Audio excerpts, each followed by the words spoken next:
네, 오늘 창세기 49장 1절부터 7절까지 새 아들에 대한 이야기가 되겠죠. 새 아들에 대한 이야기를 보면서 우리에게 또 도전되는 그 하나님 말씀 붙들고 기도하시는 우리 성도님들 되시기를 바라겠습니다. 야곱의 일생을 보면 특별히 야곱과 요셉의 일생이 굉장히 중요한 포인트로 성경에 기록되고 있습니다. 창세기 37장 2절 말씀을 제가 한번 읽어보도록 하겠습니다. 이제 요셉이 등장하는 장면인데요. 창세기 37장 1절과 2절 말씀을 한번 읽어보도록 하겠습니다. 함께 읽겠습니다. 시작. 야곱의 가족에 관한 이야기는 다음과 같습니다. 요셉은 17세 소년이었는데 장이 형들과 함께 양치는 일을 했습니다. 요셉은 자기 아버지의 아내들인 빌하와 실바가 낳은 아들들을 도왔습니다. 요셉의 형들은 잘못을 보면 그대로 자기 아버지께 전했습니다. 네, 이게 요셉의 등장입니다. 근데 오늘 말씀을 좀 읽으면서 좀 이상한 부분을 좀 캐치하셨습니까? 야곱에 관한 이야기는 다음과 같습니다 라고 얘기하면서 요셉은 17세 라고 얘기하면서 그 이야기를 풀어갑니다. 여러분, 성경이요 그냥 이런 얘기를 하지 않습니다. 근데 야곱의 나이가 몇 살이라고요? 여러분, 17살. 그러니까 요셉은 17살에 어디로 팔려가냐면 형들의 어떤 그 계략, 잔꾀 이런 것들로 인해서 애굽에 팔려가게 되는 거죠.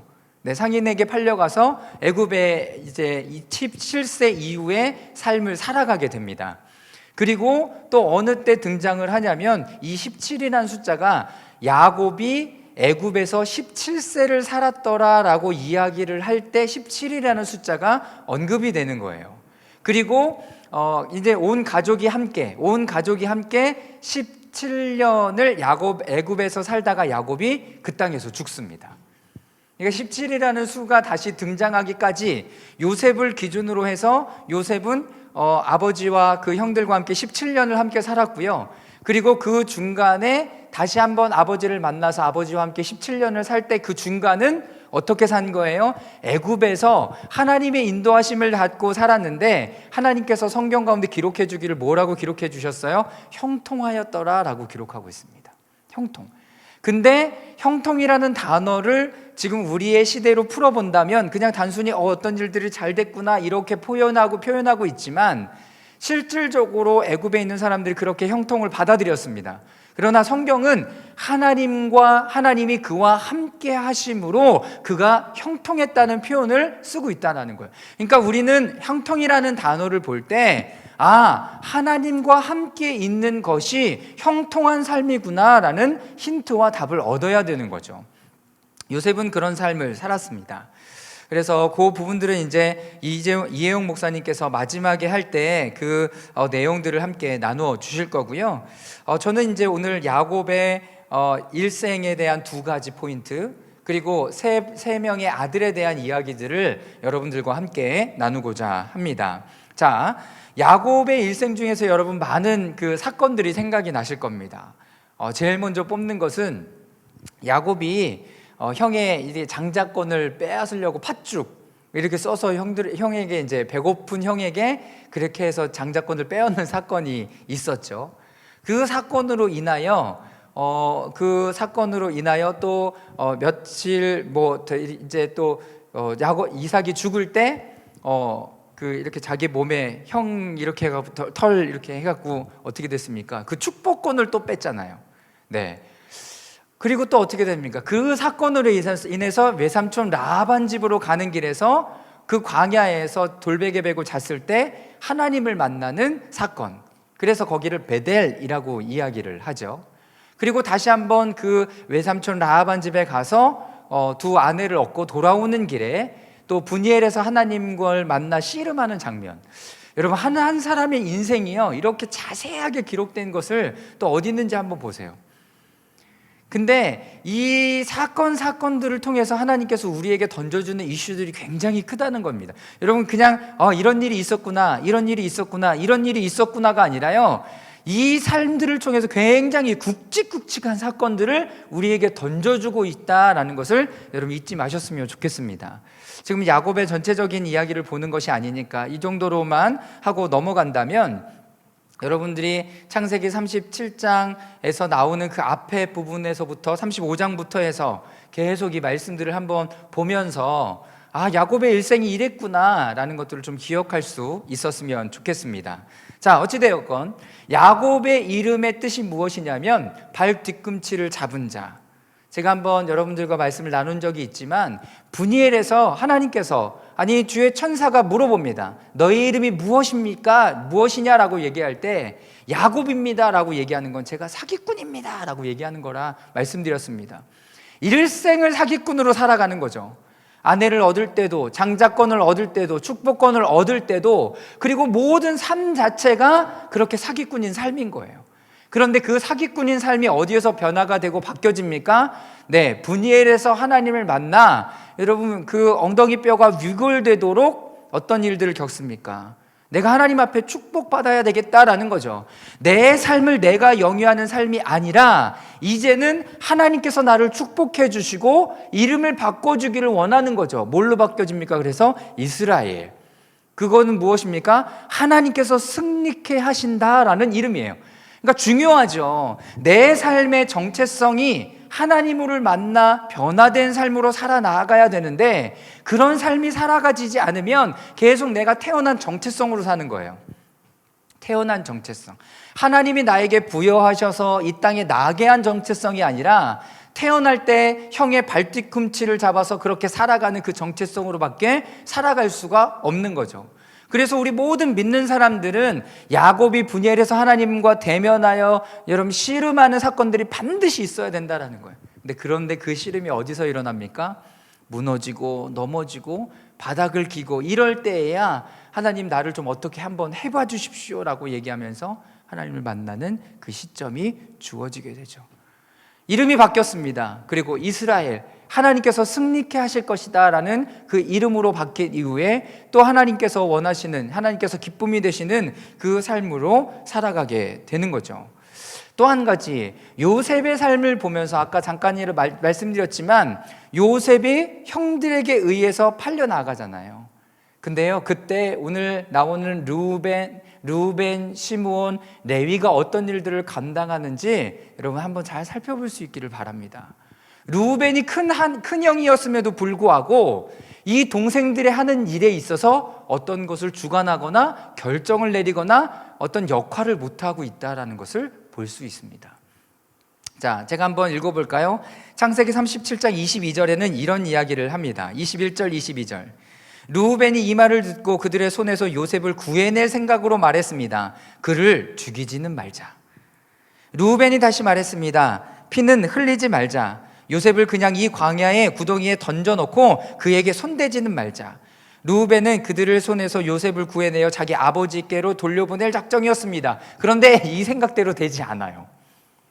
이 생각대로 되지 않는다고요. 요셉이요, 그렇게 형들에게 의해서 팔려가는 시간을 겪습니다. 굉장히 오랜 시간을 겪죠.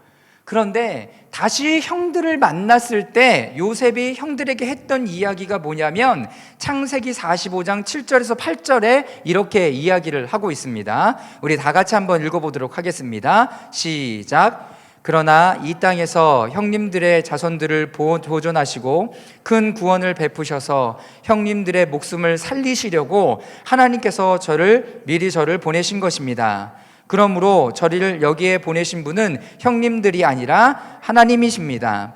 하나님께서 저를 바로의 아버지와 그의 온 집의 주인과 온 이집트 땅의 온 땅의 통치자로 삼으셨습니다. 네, 이렇게 하나님이 부르신 이유와 목적들을 분명히 깨닫고 나아가는 요셉이었다라는 거죠. 여러분, 그래서 상황과 환경은 그리 중요한 것이 아니에요. 우리가 어떤 일들을 결정할 때 상황과 환경을 보고 결정한다면 그 결정은 바르지 않을 수 있습니다. 우리 인간은 연약하기 때문에 상황과 환경을 봅니다. 그렇다면 요셉은요, 그 상황과 환경 속에서 형들이 나를 버렸어, 그리고 아버지도 더 이상 나를 찾지 않아, 어떤 오해가 있었던 간에, 그렇다면 여러분 만약에 저였다면 애굽으로 이렇게 제가 팔려갔다면 저는 깡패가 됐을지도 몰라요. 네, 형들에게도 버림받았지, 아버지도 더 이상 날 찾지 않지, 어머니는 어디 있는지도 모르지, 이런 상황 가운데 내가 이런 종으로 팔려갔다면 저는 깡패가 됐을걸요. 미국으로 유학 가는 많은 그 젊은 세대들이 그렇잖아요. 언어도 안 통해, 미국 사람들, 미국 학생들에게 이렇게 어려움들을 당해. 그러니까 유일하게 뭘 하냐면 운동을 해요. 제 친구도 그랬어요. 고등학교 때 가서 뭘 했냐면 운동을 그렇게 하고요, 가라데를 열심히 했더라고요. 그래서 지금 한국에 와서 살고 있는데 그 친구는 겨울에도 반팔 입고 다녀요. 몸이 이렇게 됐더라고요. 너 뭐 했냐? 미국 가서. 그래, 운동했지. 왜 운동했어? 맞고 다니지 않으려고 운동한 거야. 그럴 수밖에 없는 거죠. 하나님의 인도하심과 이끄심이 무엇인가를 깨닫기 전까지는 그렇게밖에 살아갈 수가 없는 거예요. 근데 요셉은 그와 하나님과 함께 한다는 것을 알았기 때문에 여러분, 그렇게 살아갈 수 없는 거죠. 하나님이 보시는 그 눈앞에 성실하고 최선을 다해서 마음을 가지고 살아갔고, 이제 그 땅에 흉년이 7년 들었을 때 아버지께서 형들을 이 애굽 땅에 보냈을 때 형들을 알아보고 형들을 만났을 때 이런 고백을 하는 거죠. 사랑하는 여러분, 어떠한 하나님의 새 일을 이루기 전에 가장 필요한 건 저는 어떤 공동체도 마찬가지고 화해와 용서의 사건이 있어야 된다라는 거예요. 이러므로 말미암아 12 자손들이 다 한 야곱의 품 안에 다시 거하게 되는 하나님의 은혜가 그들에게 주어졌다는 거죠. 여기서 요셉이 형들 드디어 찾아왔구나, 내가 가만히 있을 줄 알았어, 칼 갈고 있었지. 그래서 형들에게 해코지했다면 여러분 어떤 일이 벌어졌을까요? 야곱의 12 아들들은 12지파로 세워질 수 없는 사건이 주어질 수 있었다는 거예요. 근데 성경은 그렇게 진행되지 않습니다. 요셉이 하나님과 동행했고 형통하게 만드셨고, 그리고 그 나라의 2인자로 그 땅에 살아가게 하면서 형들이 찾아왔을 때의 고백은 무엇입니까? 이 땅에서 형들의 자손을 보존하시고 큰 구원을 베푸셔서 형님들의 목숨을 살리시려고 하나님께서 미리 저를 보내신 것입니다 라고 당당하게 이야기할 수 있었습니다. 화해와 용서가 일어나는 시점이죠. 화해와 용서가 일어나는 시점. 그리고 가장 중요한 것은 무엇인지 아십니까? 그냥 시족사회에 있던 민족이 이스라엘의 시족사회였던 가족이 이스라엘의 민족으로 다시 세워지는 놀라운 계기와 사건이 여기서부터 시작된다라는 거예요. 그래서 성경은 야곱의 12 아들들의 이름을 분명하게 기록하고 있다는 것을 우리는 알 수 있습니다. 창세기 35장 23절에서 25절까지의 말씀입니다.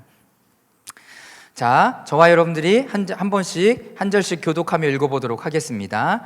레아의 아들들은 야곱의 맏아들 르우벤과 시므온과 레위와 유다와 이사갈과 스불론입니다. 라헬의 아들들은 요셉과 베냐민입니다. 라헬의 종 비라의 아들들은 단과 납달리입니다. 이들은 밧단 아람에서 태어난 야곱의 아들들입니다. 네, 제가 색깔로 좀 표시를 해놨죠. 레아의 아들들, 그리고 라헬의 아들들, 라헬의 종 비라의 아들들, 레아의 종 실바의 아들들. 이것이 여러분 창세기 35장 23절에서 25절까지 그냥 기록되어져 있어요. 네, 이것이 지금 이 자녀가 어디에 소생이고 이런 것들을 자세히 기록해 놓음으로 말미암아 우리들에게 굉장히 큰 힌트를 주고 있습니다. 자, 다시 한번 여기 읽어보면 23절에 레아의 아들들은 야곱의 맏아들 르우벤과 시므온과 레위와 유다와 이사갈과 스불론입니다. 레아의 아들들, 레아. 그러니까 야곱이 외삼촌 라반 집에 갔을 때 큰 딸이 되는 거죠. 그리고 둘째 딸이 라헬, 정말 사랑했던 라헬을 통해서 낳았던 아들들이 요셉과 베냐민. 네, 여기까지만 좀 이야기하고 넘어가도록 하겠습니다. 자, 르우벤, 다 같이 오늘 본문 말씀에 3절과 4절 말씀을 한번 읽어보도록 하겠습니다. 3절과 4절입니다. 시작. 르우벤아, 너는 내 맏아들이며 내 힘이며 내 기력의 시작이다. 위엄이 첫째고 힘이 첫째다. 그러나 내가 끓는 물의 거품과 같아서 뛰어나지 못할 것이다. 이는 내가 내 아버지의 침대 곧 내 침상에 올라 그것을 더럽혔기 때문입니다. 자, 루벤에 대한 하나님의 언약과 예언의 약속을 이렇게 선포하고 있는 중입니다. 자, 루벤을 이야기를 하면서 너는 내 맏아들이며 내 힘이며 내 기력의 시작이다. 위엄이 첫째고 힘이 첫째다. 첫 아들에 대한 굉장한 의미가 부여되어져 있습니다. 자, 그래서요, 신명기 21장 17절에는요, 여러분 이렇게 기록하고 있습니다. 제가 읽어보겠습니다. 사랑하지 않는 아내의 아들을 장자로 인정해 그가 가진 것 가운데 두 몫을 챙겨주어야 한다. 그 아들은 자기 아버지의 힘이기 때문이다. 그 장자의 권한은 그에게 속해 있기 때문이다. 네. 자, 그런데 여러분 이스라엘 백성들이 광야에 나갔을 때 제일 먼저 그 앞에 서는 족속이 어느 족속인 줄 아십니까? 어느 지파인 줄 아십니까? 유다 지파예요. 그러니까 루벤이 장자임에도 불구하고 어떤 일들을 이끌어 나아갈 때, 아까도 봤지만 요셉을 그렇게 어려운 일들 당할 때 야, 이렇게 하자, 이렇게 이야기하자 그래도 안 되는 거죠. 왜? 둘째, 셋째가 이따 오늘 본문 말씀에 보면 나오지만 얘네들이 좀 힘이 세요. 강해요. 그러니까 첫째가 계속 밀리고 있는 거예요. 근데 그것보다 더 중요한 것은 그가 굉장히 하나님 앞에 그리고 자기 아버지 앞에 굉장히 큰 실수, 잘못, 죄악들을 저질렀기 때문이다라는 것을 오늘 말씀을 통해서 또 알 수 있습니다. 자, 먼저 4절 말씀 한번 읽어보도록 하겠습니다. 시작. 그러나 내가 끓는 물의 거품 같아서 뛰어나지는 못할 것이다. 이는 내가 내 아버지의 침대 곧 내 침대에 올라 그것을 더럽혔기 때문이다. 내 아버지의 침대 곧 내 침대에 올라 그것을 더럽혔기 때문이다 라고 이야기를 하고 있습니다. 큰아들임에도 불구하고 장자의 어떤 두 몫의 힘에 이런 것들을 나눠줄 수 없고 그렇게 해서는 안 되는 이유는 뭐냐면 오늘 말씀의 4절에 아버지의 침상 그리고 아버지의 이 아내를 더럽히고 범했기 때문이다라고 성경은 분명히 기록하고 있습니다. 그래서요, 창세기 35장 22절의 말씀에 보면 이스라엘은 그곳에서 살고 있을 때 르우벤이 가서 자기 어머니의 첩 비라와 동침했는데 이스라엘이 그 사실을 들었습니다 라고 이야기를 하고 있어요. 네, 르우벤 큰아들이 야곱의 첩하고 잠자리를 같이 하는 사건이 있어 버렸어요. 그렇기 때문에 더 이상 이 아들을 축복하거나 그럴 수 없는 거죠. 이 사건은요, 맏아들의 권리를 잃게 하는 겁니다.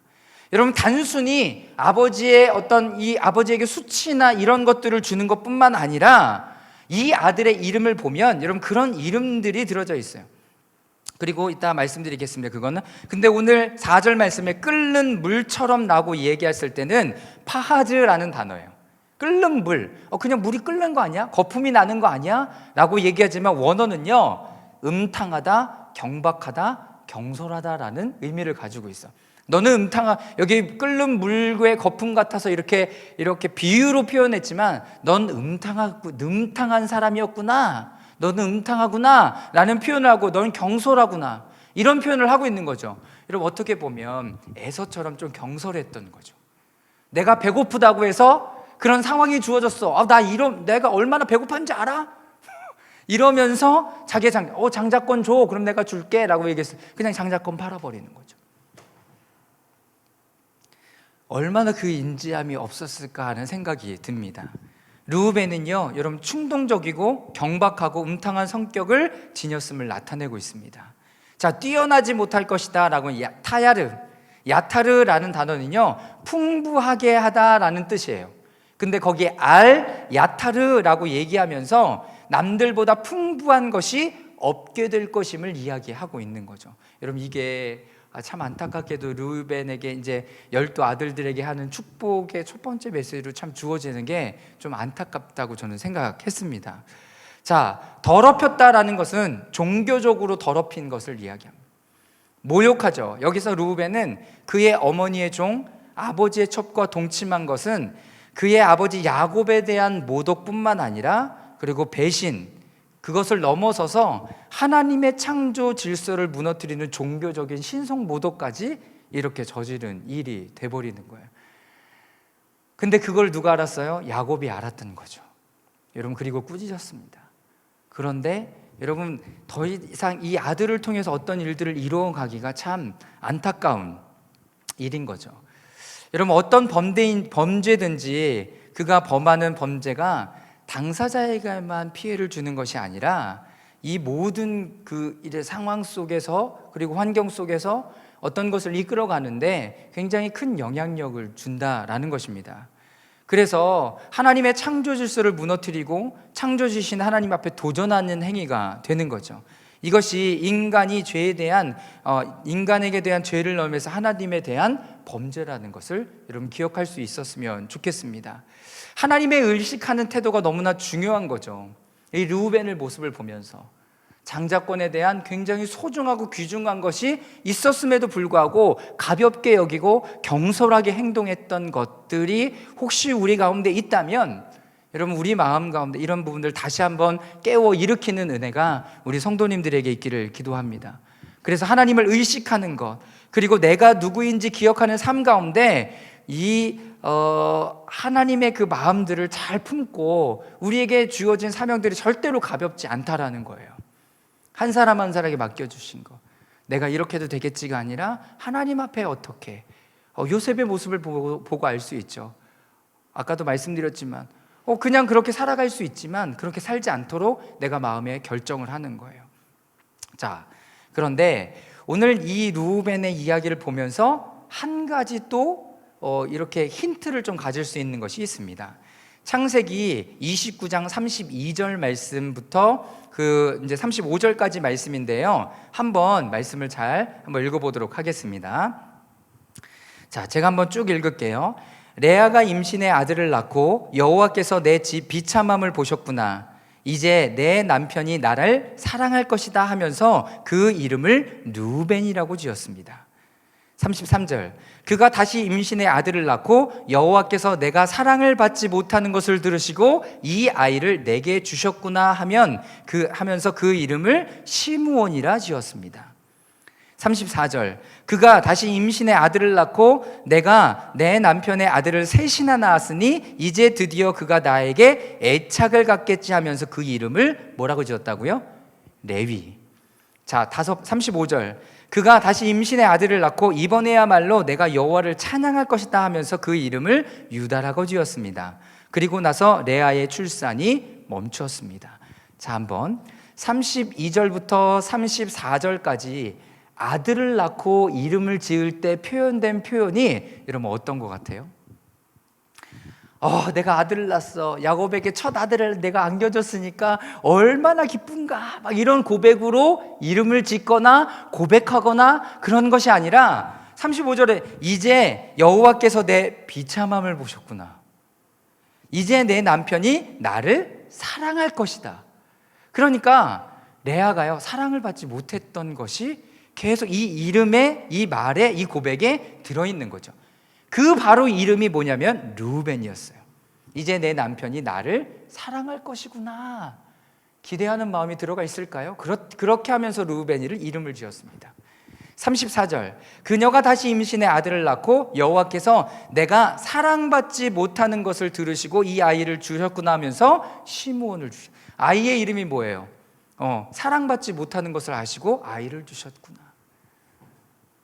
34절, 다시 임신해 내가 아들 셋이나 낳았으니 이제 드디어 그가 나에게 애착을 갖겠지. 참 안타까운 비참함, 그리고 사랑받지 못하는 것, 그리고 애착을 갖겠지. 사랑을 이렇게 많이 받지 못했던 모습이 여기에 그대로 드러나고 있다는 이 세 아들의 모습에. 그러니까 아버지에게 이 세 아들이 사랑을 받았을까요? 여러분, 받지 못했을 거라는 거죠. 목사님, 그게 자녀들하고 무슨 상관이 있어요? 여러분, 그렇지 않다는 거 아시죠? 아버지의 사랑, 어머니의 사랑을 이렇게 넉넉하게 어렸을 때 받지 못하면 이 아이들이 여러분 그렇게 참 안타까운 모습으로 보여줄 수밖에 없다라는 것입니다. 사랑받지 못함, 그리고 내가 이제 사랑을 받겠지, 이제 애착이 없는 부분들에 대해서 성경이 우리에게 표현해주고 있다라는 거예요. 그래서 그의 사랑의 결핍이 육체적인 정욕으로 흘러갔다라는 것을 또 여기서 볼 수가 있습니다. 그래서 그보다 더 중요한 영적인 권위는 잃어버리고 육체적인 어떤 부분들로 아버지의 첩과 여러분 동침하게 되는 여러분 어마어마한 죄를 저질러 버리는 거죠. 이것이 그 아들에게 어떻게 흘러갔는지가 또 성경에 있더라고요. 자, 창세기 30장 14절에서 15절까지 말씀인데요, 한번 읽어보도록 하겠습니다. 자, 여기 다 같이 한번 읽어보겠습니다. 시작. 밀을 추수할 때 르우벤이 들에 나갔다 자귀나무를 발견했습니다. 자기 어머니 레아에게 갖다 주자 라헬이 레아에게 말했습니다. 언니, 아들이 갖다 준 자귀나무를 조금 나눠줘요. 레아가 라헬에게 말했습니다. 내가 내 남편이 빼앗아 간 것도 모자라 이제 내 아들이 가져온 자귀나무까지 빼앗아 가려고 하니, 라헬이 레아에게 대답했습니다. 언니들이 아들들이 가져온 자귀나무를 내게 주면 그 대가로 오늘 밤에는 남편이 언니와 잠자리를 같이 하게 될 것이요. 여러분, 큰아들이 엄마를 생각하면서 가져오고 이렇게 했던 나무가 뭐냐면 자귀나무였다는 거죠. 개역개정에는 합한처라고 쓰여져 있죠. 이것이 뭐냐면 이게 고대 근동에서는 임신 촉진제로 쓰여졌던 이렇게 나무가 되는 거죠. 그러니까 엄마가 사랑받지 못하는 그런 모습을 보면서 큰아들이 이 나무를 꺾어다가 엄마, 여기 합한채 있어, 갖다 준 거죠. 참 안타까운 모습이기도 합니다. 그래서 고대 근동의 지방에서 충분히 생각할 수 있어요. 자식들을 많이 낳으면 그 가게가 이렇게 힘을 얻게 되는 것이기 때문에 그렇습니다. 여러분, 르우벤이 그런 삶을 살았습니다. 그러므로 말미암아서 큰아들임에도 불구하고 어떤 큰아들이 갖고 얻어야 할 어떤 영적인 권위, 그리고 장자의 어떤 특권, 이런 것들을 받아 누리지 못하고 어떤 육신의 정욕이나 이런 것들로 흘러가는 모습들을 참 보게 되는 거죠. 그래서 사랑하는 여러분, 우리의 마음 가운데 여러분 그럴 수 있습니다. 여러분, 누구에게나 결핍이 있죠. 결핍이 있고 부족함은 있을 수 있어요. 그러나 이것을 가지고 어디를 향해 가는가는 너무나 다른 거예요. 이것을 가지고 내가 이 세상 한번 뒤집어 엎어버리라 그러면서 내가 조폭이 되는 게 아니라, 내가 이것을 가지고 하나님 앞에 나아가 야곱처럼, 왜? 살아봤잖아요. 발 뒤꿈치를 잡는 자, 사기꾼으로 여러분 두 아내를 얻고 수없이 많은 종과 그리고 이렇게 가축을 얻을 때까지도 여러분 그렇게 살았어요. 그리고 이 재물도 그렇게 얻은 거였어요. 그러나 진정으로 내가 대면해야 될 사람들을 대면할 때는 그런 것이 다 필요 없다라는 것을 알 수 있게 되죠.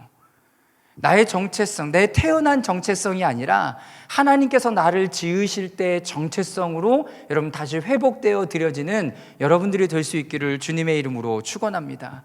그래서 나에게 결핍이 있을 수는 있어요. 그것을 가지고 하나님 앞에 가지고 나아가십시오. 그것을 가지고 하나님 앞에 가지고 나아갔을 때 여러분 주의해야 되는 게 무엇인지 아십니까? 여러분, 하나님을 만나고 내가 새로워졌다면 내가 온전해진 모습으로 다시 그 결핍의 자리로 가셔야 돼요. 그 결핍의 자리로 가셔야 돼요. 그렇지 않으면 계속 여기가 좋사오니 할 수 있는 거죠. 여기가 좋고 여기가 좋고 여기가 좋고 여기가 좋고 또 여기가 좋은 거야. 그러니까 더 강한 곳을 찾아다녀요. 여러분, 우리의 신앙에도 그럴 수 있습니다. 하나님을 만났던 감격이 너무나 좋아요. 그래서 더 강한 곳, 더 강한 곳, 더 강한 곳 이렇게 가다가 어디로 가요? 여러분, 이단에 빠지게 되는 거예요. 결핍은 우리가 가질 수 있어요. 그러나 그 결핍이 우리를 망가뜨려주고 없애버리고 되게 굉장히 다른 쪽으로 나아가게 하는 것이 아니라 하나님을 향하여 달려나가게 할 때 가장 건강한 모습으로 멋지게 다시 세워질 수 있다라는 거죠. 여러분, 요셉이 그랬고 야곱이 그랬고 다윗이 그랬죠. 다윗이 밧세바하고 가늠한 다음에 제가 말씀드렸잖아요. 뭐라고 어떻게 기도해요? 하나님, 나에게 구원의 기쁨을 회복해 주십시오. 내게 자유로운 영을 주셔서 내가 하나님 앞에 자유롭게 해 주십시오. 이 사람이 구약의 사람임에도 불구하고 하나님의 구원과 하나님의 구원에, 그리고 하나님의 성령의 능력을 간구하면서 그가 하나님 앞에 기도하고 있습니다. 어떨 때요? 밧세바하고 간음해서 하나님과의 관계가요, 그 아들을 낳은 동안 1년 동안 관계가 딱 끊어졌어요. 누가요? 다윗이. 하나님이 그걸 가만히 보고 두시겠냐고요. 안 그렇죠. 왜? 하나님과 친밀한 교제를 나눴던 다윗인데 아들을 낳았다고 여러분 관계가 끊어져 버렸어요. 그리고 하나님께서 그것을 정확하게 나단 선지자를 통해서 지적해 주시죠. 그랬을 때 그가 막 성전으로 막 달려가서 하나님, 내가 죄를 지었습니다 라고 고백했던 게 아니라 자기 침상으로 달려가서 하나님, 내가 하나님 앞에 죄를 지었습니다 라고 고백하면서 나에게 구원의 기쁨을 회복해 주시고, 하나님과의 관계 가운데 주었던 기쁨이 아니라 아들을 통해서 주었던 기쁨이 더 컸던 거죠. 더 컸던 거죠. 구원의 기쁨, 그리고 자유로운 성령을 주셔서 내가 하나님으로부터 새로워져 나아갈 수 있도록 도와달라고 그렇게 기도했던 다윗의 모습을 볼 수 있습니다. 야곱도 마찬가지였죠. 사기꾼의 모습이 아니라 이제는 그렇게 살아갈 수 없는 거죠. 그래서 하나님과 대면하여서 그가 이스라엘이라는 이름을 얻게 되는 그런 모습이 있었습니다. 그래서 여러분들 모습 가운데 결핍이 있거나 아니면 부모로부터의 어떤 연약함이나 이런 부분들을 내 삶에 아직 가지고 있다면 그런 것을 통하여 하나님 앞에 지속적으로 나아가고 새로워지는 은혜들이 이번 남양주 온누리교회 17주년 생일을 맞이하면서 여러분 우리가 고민하고 함께 기도해서 여러분 한 단계 더 뛰어넘어서 나아갈 수 있는 은혜가 우리 성도님들 모두에게 있기를 주님의 이름으로 축원합니다. 네, 두 번째는 시므온과 레위입니다. 시므온과 레위도 아까 읽었던 것처럼 어머니의 결핍의 어떤 사랑의 결핍의 모습이 나타나져 있어요. 그래서 야곱이 이 두 아들에게 대해서 뭐라고 얘기합니까? 자, 오늘 본문 말씀 창세기 49장 5절과 6절, 7절 말씀, 5절과 6절 말씀부터 먼저 보도록 하겠습니다. 함께 읽겠습니다. 시작. 시므온과 레위는 형제다. 그들의 무기는 폭력의 도구다. 내 영혼이 그들의 모임에 들어가지 않으며 내 혼이 그들의 집회에 참여하지 않을 것이다. 그들이 분노로 사람을 죽였고 자기들의 마음 내키는 대로 황소의 힘줄을 끊었다. 야곱이요, 아들을 너무나 잘하는 것 같아요. 그래서 그 두 아들에게 대해서도 뭐라고 얘기해요? 레위는 형제다. 그냥 한 배에서 태어난 것뿐만 아니라 그의 성품, 그리고 성품과 성격의 유형이나 행동이 유사한 사람들을 가르칠 때도 여러분 그렇게 사용되는 단어가 형제다라는 단어라고 합니다. 근데 그들의 무기는 폭력인 거예요. 아까 말했죠, 조폭이 된 거죠. 네, 조폭이 됐어요. 가족이 있으면서 어떤 문제가 일어나면 얘네들이 일어나서 싸우게 되는 겁니다. 그래서 6절 후반부에 보면 그들이 분노로 사람을 죽였고 자기들 마음 내키는 대로 황소의 힘줄을 끊었다라고. 여기에 좀 마음에 걸리는 단어가 뭐예요? 네, 자기 마음대로, 자기 마음 내키는 대로, 그리고 그 앞에 그들의 분노로. 그러니까 이 충분하게 사랑을 이렇게 누리지 못한 부분이 이렇게 표출되었다라는 것을 이야기를 하고 있는 거죠. 창세기 34장에 보면 야곱이 이제 형을 이렇게 만나고 다시 이제 이렇게 여정을 출발하고 움직여 갈 때 세겜의 아들이 그 야곱의 딸 디나를 이렇게 성폭행하는 사건이 발생하잖아요. 바로 그때에 이 두 아들이 나섭니다. 그러니까 이게 그 예언되었던 부분들, 이 과거에 왔던 부분들에 대해서 또 하나님 앞에 예언이 되고, 그것이 어떻게 그 다음에 그렇게 예언이 주어졌음에도 불구하고 그 다음에 어떤 사건이 그들을 다시 하나님 앞에 회복시키는가, 여러분 이런 것도 좀 여러분 볼 수 있었으면 좋겠습니다. 창세기 34장 13절 15절 말씀입니다. 창세기 34장 13절 15절 말씀입니다. 시작. 야곱의 딸들을 자기 누이가 더럽혔기 때문에 세겜과 그의 아버지 하몰에게 거짓으로 대답했습니다. 하지만 한 가지 조건만 들어주신다면 저희가 댁의 의견을 받아들일 수 있습니다. 그것은 여러분 댁의 남자들이 저희들처럼 할례를 받는 것입니다. 네, 지금 어떤 사건이냐면 여러분 디나가 성폭행을 당했어요. 세겜을 지나가고 세겜의 아들이 세겜이 그 야곱의 그 딸 디나를 성폭행했죠. 그런데 이제 너무 사랑하는 마음이 있으니 이 사람들이 와서 야곱에게 이게 내가 이 사람을 사랑하니 딸을 주십시오. 이런 일들이 있었습니다. 라는 이야기를 했습니다. 그랬더니 이 성질 급하고 분노하는 이 두 아들들이 그 모든 이야기를 듣고 있다가 돌아간 다음에 다시 그 사람들을 찾아가서 이야기하는 거죠. 우리가 당신들을 받아들일 수 있겠습니다. 그런데 한 가지 조건만 들어주면 다 우리 누이를 드리겠습니다라고 얘기했는데 그게 뭐냐면 우리들처럼 할례를 받으면 우리가 딸을 주겠습니다. 우리 누이를 주겠습니다라고 얘기한 거죠.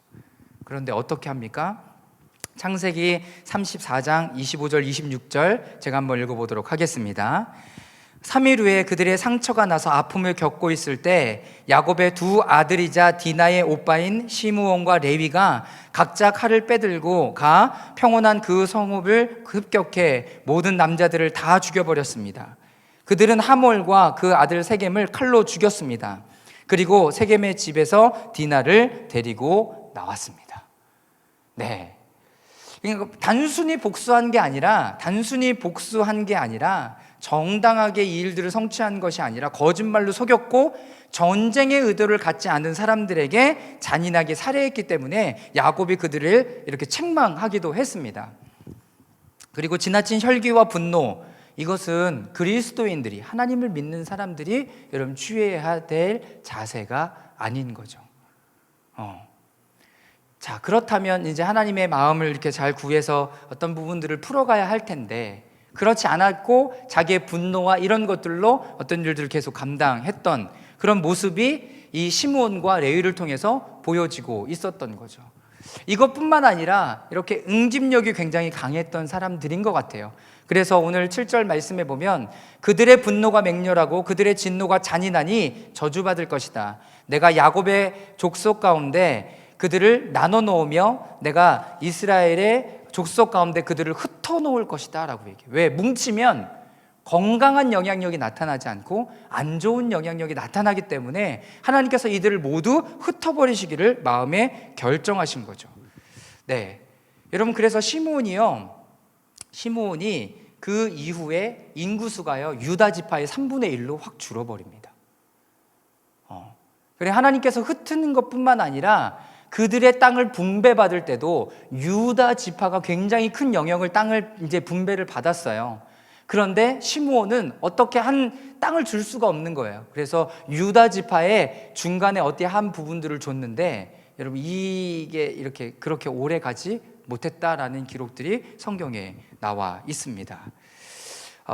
그나마 레위 지파가 야곱의 예언의 말씀대로 각 지파로 이제 흩어지는 일들이 나타나게 되는 거죠. 그래서 예배의 어떤 일들을 감당하는 이런 부분들로 레위 지파가 세워집니다.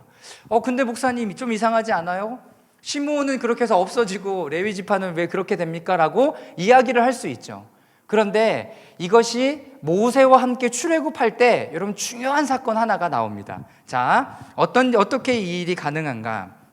출애굽기 32장에 모세가 시내산에 올라가서 하나님의 계명을 받고 나오잖아요. 그럴 때 이스라엘 백성들이 뭐합니까? 막 밑에서 황금 신상 만들어 놓고 막 뛰놀고 놀고 먹고 춤췄더라 이렇게 돼 있잖아요. 여러분 이런 모습이 있었을 때 모세가 내려와서 10계명의 돌판을 그들에게 던져버리죠. 모든 게 다 박살이 나버립니다. 그리고 하나님께서 누구를 부르냐면 출애굽기 32장 26절부터 29절까지 말씀을 한번 보도록 하겠습니다.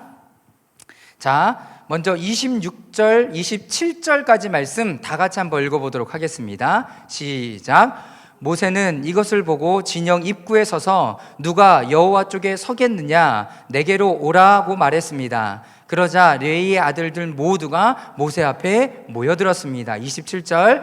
모세는 레위의 아들들에게 말했습니다. 이스라엘의 하나님 여호와께서 말씀하신다. 모든 사람은 옆에 칼을 차고 진영 이 끝에서 저 끝까지 두루 다니며 각자 자기 형제, 자기 친구와 이웃을 죽이라. 모세가요 그 12지파 중에 레위 지파 나와라고 부른 게 아니라 누가 하나님 편에 서겠느냐라고 물었다는 거죠. 그런데 레위 지파가 하나님 앞에 모세의 편, 또 하나님의 편에 섰다라는 것을 이야기를 우리는 볼 수가 있다는 거죠. 결핍이 있어요. 여러분, 내 성품이 여러분 그럴 수 있습니다. 내가 폭력적이고 분노가 나고 여러분 그러고 있어요. 애니어그램에도 여러분 여러 가지 유형들이 있어요. 9가지 유형들이 있고, 내가 타고난 성품이 있고, 날개를 쓰면서 좋게 작용하는 것, 좋지 않게 작용하는 것이 있어요. 여러분, 그런데 그것을 알고 내가 하나님 앞에 어떻게 반응할 거냐라는 거죠. 그래서 레위는 하나님 앞에 쓰는 거예요. 하나님 편에 쓰는 거예요. 나의 폭력성, 나의 어떤 부분들, 나의 어떤 이런 연약한 부분들을 하나님 앞에 통치와 다스림을 받기를 원하는 마음이었다라고 저는 볼 수 있다라고 생각합니다. 그래서 그들이 여러분 칼을 잘 써요. 그들의 도구는 뭐예요? 폭력의 도구는 칼이다. 그들의 도구는 폭력이다라고 얘기할 정도로 칼을 잘 썼어요. 여러분, 그런데 그 칼 쓰는 것이 사람을 죽이는 데 쓰는 것이 아니라 이제는 하나님 앞에 제사장으로 사용된다면 완전히 다른 패러다임과 다른 패턴으로 살아갈 수 있게 되는 거죠. 저는 여러분들에게 오늘 그 말씀들을 나누고 싶은 겁니다. 내가 연약한 부분들이 있을 수 있고 상처를 받았을 수 있고 여러분 그럴 수 있지만, 여러분 그대로 살아가고 원망과 불평을 쏟아놓는 것이 아니라 그것이 하나님의 다스림 안에 여러분 거하고 다스림을 받아서 하나님 앞에 기쁨으로 이 모든 것들이 사용되고 드려지기를 원하는 마음. 레위를 모아놨다면 그들끼리 뭐 해서 어떤 이런 반란을 일으켰을지도 모릅니다. 그런데 하나님께서는 그들을 흩어놓기로 결정을 하셨어요. 그리고 이제는 이 사건들을 통하여서 하나님 앞에 다시 하나님 앞에 복을 얻는 은혜를 갖게 됩니다. 자, 28절 29절입니다. 출애굽기 32장 28절 29절 말씀 함께 읽겠습니다. 시작. 레위의 자손들은 모세의 명령대로 했습니다. 그날 거기에 쓰러진 사람들은 약 3,000명이었습니다. 모세는 너희는 오늘 너희 아들들과 형제를 칠 정도로 여호와께 자신을 거룩하게 구별해 드렸다. 그러니 주께서 이 날에 너희에게 복을 주실 것이다 라고 말했습니다. 네, 야곱이 축복했죠. 야곱이 그들에게 예언을 해줬죠. 예언의 말씀을 해줬죠. 너희들의 도구는 폭력이다 라고 얘기를 해줘서 그들이 다 흩어지고 시므온은 인구수가 확 줄어서 더 이상 어떤 영향력을 펼치지 못하는 수까지 가버렸어요. 레위도 마찬가지였을 수 있으나 다시 그들이 마음을 모아 하나님 편에 서고 하나님의 어떤 영적인 결정들을 함께 동참하고, 모세가 이렇게 축복하잖아요. 여호와께 자신을 거룩하게 구별해 드렸다. 주께서 이날에 너희에게 복을 주실 것이다 라고 이야기하셨습니다. 여러분, 그러니 계속 말씀드리는 거지만 태어난 정체성 그대로 살아가는 게 아니라 내가 하나님께서 나를 지으신 목적과 그 방향을 향하여 우리가 달려나아갈 때, 여러분 레위같이 다시 우리를 하나님 앞에 거룩하게 구별하여 드려서 하나님의 복을 나누는 하나님의 사람으로 잘 세워져 갈 수 있는 은혜가 우리에게 주어질 수 있다라는 거죠. 사랑하는 여러분, 마음에 실망하지 않기를 바랍니다. 난 시므온 같구나, 난 르우벤 같구나, 나는 레위 같구나가 아니라 이 사람들이 그냥 그렇게 살아갔던 사람들도 있지만 하나님 앞에 레위처럼 자신을 거룩하게 구별하여 드림으로 말미암아 자신의 어떤 분노와 폭력성과 이런 것들을 하나님의 통치와 다스림을 받고 다시 기쁘게 멋지게 세워져 나아가는 우리 성도님들 될 수 있기를 주님의 이름으로 축원합니다. 여러분, 각 지파로 이제 흩어져 나아가요. 그래서 거기서 뭘 감당하죠? 네, 하나님 앞에 제사하고 백성들에게 하나님의 예배의 법을 가르쳐주고, 여러분 그렇게 인도하고 찬양을 하고 찬양하는 사람으로, 또 어떤 사람들은 문지기로 이렇게 사람들로 하나님 앞에 세워져 나가는 거죠. 내가 폭력성이 있다면, 내가 안 좋은 마음들이 있다면, 안 좋은 모습들이 있다면 그 부분들이 하나님 앞에 온전히 붙들림 받아서, 여러분 온전히 하나님의 손에 붙들림 받아 사용되는 은혜가 있기를 바랍니다. 예, 그랬던 사람이 누구예요? 여러분 바울이잖아요. 바울이잖아요. 사도행전의 9장에 그렇게 보이잖아요. 예수 그리스도를 믿는 사람들을 잡아 죽이려고 자기 스스로 나에게 체포권 주십시오, 달려서 막 달려가는 길에 하나님을 만나버리잖아요. 그런데 복음을 전하는 데 있어서 그의 성품과 이런 것들이 없어지지 않는다고요. 동일하게 사용되지만 이제 그 방향이 바뀌어서 하나님을 찬양하고 예수 그리스도를 전하는 하나님의 사람으로 온전히 세워지게 된다는 것입니다. 사랑하는 여러분, 저는 여러분들이 바울처럼, 아니 레위처럼, 여러분 그랬을지라도 다시 한번 하나님 앞에 거룩하게 여러분들을 구별하여 드림으로 말미암아 하나님의 도구로 사용되는 은혜가 있기를 주님의 이름으로 축원합니다.